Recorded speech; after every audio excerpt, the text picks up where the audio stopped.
Hello and welcome to Coaches Weekly. I'm Jim Egan and having my final visit of the season with head cross-country coach Dave Risch. Dave, today we're looking back at the Midwest Regionals this past Saturday, and to cut to the chase, I mean, it was one of those days that you just love to see. So many of your runners coming up with personal best efforts in the same meet. Yeah, all-time personal records for 8 of our 10 runners that competed. So really, it doesn't get much better than that. And one of the things I like as a coach is it really validates our training and our training processes and all that. So they should feel really proud of their efforts. And these weren't PRs by 1 or 2 or 3 seconds. A lot of people PR'd by 10 seconds up to about 2 minutes for a couple of people. So it was huge PRs, and just really proud of their effort. Were the race conditions very favorable that day, or was this maybe just more a matter of adrenaline, right, just with the importance of the meet? It was probably our best day for racing, weather-wise and course condition-wise. Which says how bad the whole fall season has been. We've either had way too hot or way too windy or flooding and rain. And this time the course was pretty dry, so that was good. But it was cold. Temperatures were in the mid to upper 30s, so it was chilly and it was windy. But our runners generally run well in the cold. So I think that's a little bit of why the times were fast on this particular race. All right, let's start by talking about the women. Danielle McCormick ran her final race, and she had an incredible senior year. If I'm not mistaken, I think Danielle improved from week to week. She never went back. It was always a better time that week than the week before. Yeah, she was able to do that, to drop her time each week, and as an athlete, that's really what you're trying to do each time you go out is make the improvements, make adjustments, and as the training takes hold, drop your time. And she did that very effectively. And really, this last week, she dropped a large amount of time. She dropped really about 31 seconds, which is a huge amount of time when you're running as fast as she's running. So it was really good to get her under 24 minutes for the first time ever, and to move her up on the all-time list, I think up to 5th place. So it was really a good race for her. Couple other very impressive performances.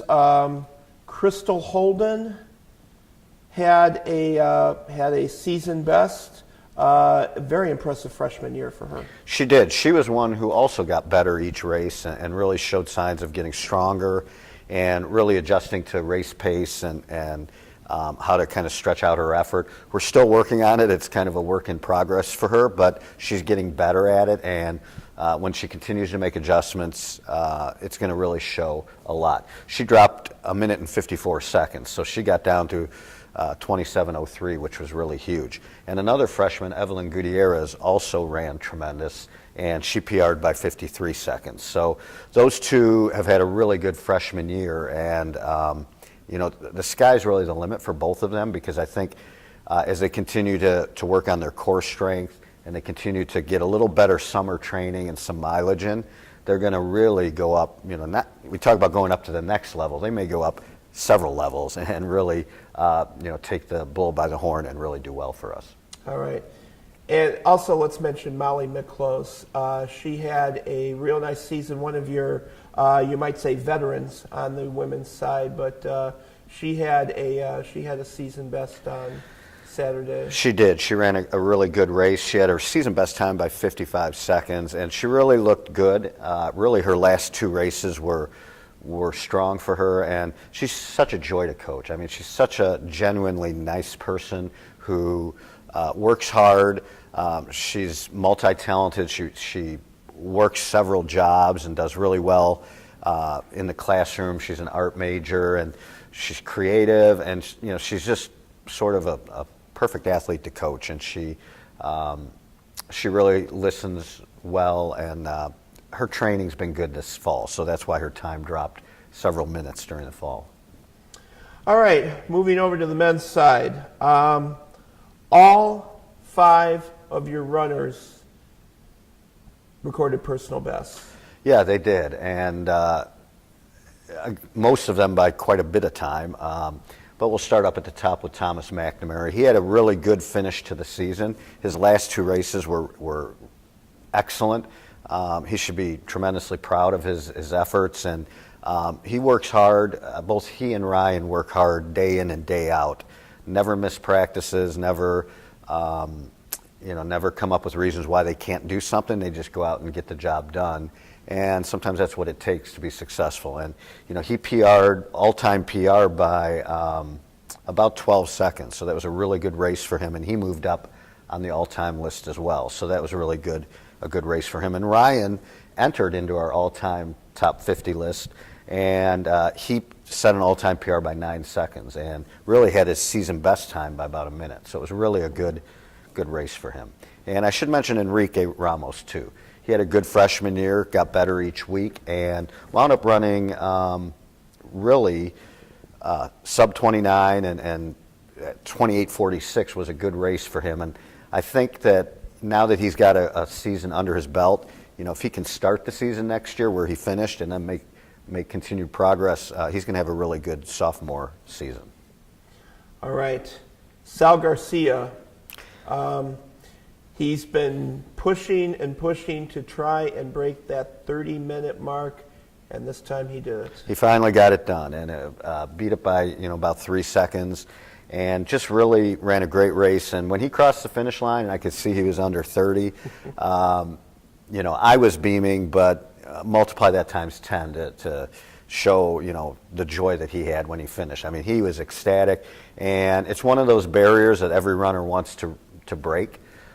When you sort of cross into another minute level, and getting into the 29s was huge for him. To get under 30 was sort of his goal all season, and finally he was able to do it, so that was a good step for him.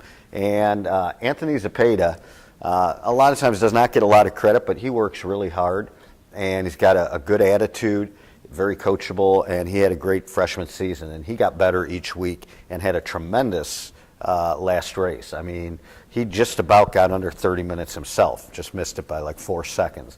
And so that was a big PR by over 2 minutes, 2 minutes and 7 seconds for him. So a great race really up and down for all of the women and men. I didn't mention Isabel when we were talking about the women, but the last couple of races she cramped up really bad in her calves and was really struggling, and I'll tell you what, she just really gutted it out, and props should be given to her for finishing and not just finishing, but finishing as strong as she could and to the best of her ability. And that really helped the team to have her finish both at conference and here at regionals. So while her time wasn't the best, the effort was there. She gave 100%, and she battled through when a lot of people might have wanted to quit. She finished and helped our team.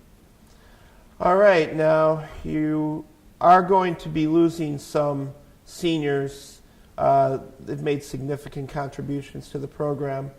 But on the flip side of that, all the new runners that debuted this year, and I mean, as you've just been talking the last few minutes, some of them really came on from kind of quiet starts to the season to really find their rhythm, you might say, in the second half of the year. And that's got to make you feel real good as you start to think about next September. It does. It really does. You never want to lose seniors, and certainly we have a great group of seniors, and they'll be missed. There's no doubt about it. But it's one of the things you accept as a coach is that you're never going to have athletes forever. At some point you have to turn them over, and they'll turn a new page and they're a new part of their life as they start training for road races and for half marathons and marathons. And that's kind of an exciting new phase for them. But we realize that sort of the torch has to be handed, the baton has to be handed to a new group. And I am really proud of our freshmen and our new runners that came in. Were huge contributors, and I think the future for them is really bright. As long as they stay focused and they stick to the training, I think it's going to be a tremendous career for them. And they can kind of look at our seniors and see a glimpse of what they're going to see for their future in 3 years. All right. Dave, I'd like to thank you for coming in each week to share your thoughts with all our Cougar fans out there. It's always a joy, and I also would say it's always a privilege to represent Concordia and our athletic department. All right, thank you. For head coach Dave Risch, I'm Jim Egan. Thank you for watching Coaches Weekly.